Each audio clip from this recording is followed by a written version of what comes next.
Hello everyone, my name is Shifali Agrawal and I am a data analytics at Trinity. Today I am representing my presentation of bank loan project to all of you.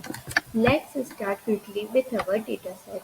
Firstly, I imported all the library in Python. First, I am using it in a Jupyter notebook. So I imported pandas, NumPy for numerical, matplotlib, seaborn for data visualization. As I can see my data, I have created two data frames, app data and previous data here. And then all the maximum columns have been represented as I can see in the head of application data and previous application data. So firstly I did the data cleaning. For this I find it out the null values. So in this I just find it out the total number of null values presented in the column for application data and previous application data. As we can see that there is a lot of null values. So to clean it, I used the dropna method, and I dropped all the null values from both application and previous data by removing record having any kind of null entries. We can also replace null values by mean mode median, and generally for numerical preference we use median as it is unaffected by the outlier. Now we did the outlier analysis. For this we have created the box plot. I have chosen some columns like amount income data, amount credit annuity and good prices for application data and also in previous application data. As we can clearly see that there is a lot of outlier as it is greater than Q3 plus 1.5 IQR and less than Q1 minus 1.5 IQR. So we can see that there is an outlier in this data. Now we calculated the data imbalance. For that I have chosen the target column in application data. As we can see that there are 8076 times we have 0 entries and 526 times we have 1 entry. So we can figure it out that there is data imbalance. We have also find it out the percentage of it.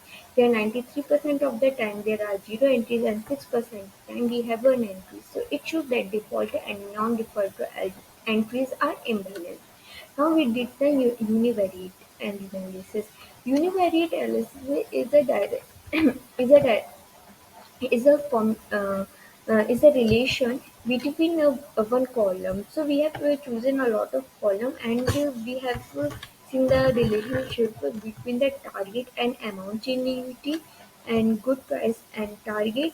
As we can see that the amount unit as we have a lot of prices there that there is a less chance of being default as we can see about the date births and the date employees too. The data is visualized clearly as we can see that the number of people who will default and non-default is clearly mentioned.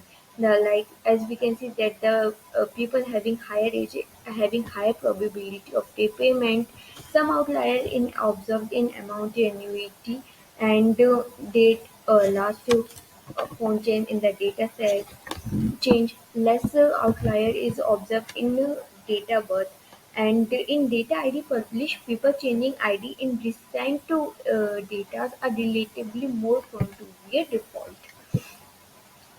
Now we have also seen the categorical univariate analysis in our value scale, and we have clearly seen the people who are having the who are male is more defaulter than the female. And we will see in our card that the people who are having a car will not default as comparison the people who are not having any card. Now we find it out the correlation. For that we have divided our dataset into two dataset of target one of a client which have difficulty in the payment and the target zero with all other.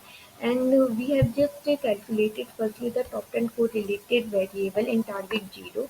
As we can see that the correlation is nearly 1, and then when we see the target 1 data frame we are also seeing that the correlation which is coming is like 1, 0.99, 0.98, and we can see that the some of the columns who has the highest correlation which is 1.